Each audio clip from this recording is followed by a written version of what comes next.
action చేస్తుంది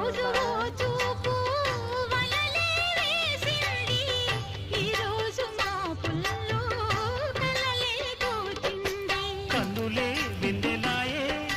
వందెలే వెన్నెలాయే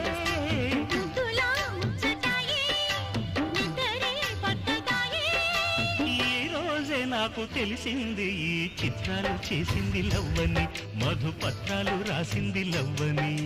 ఆ రోజు నా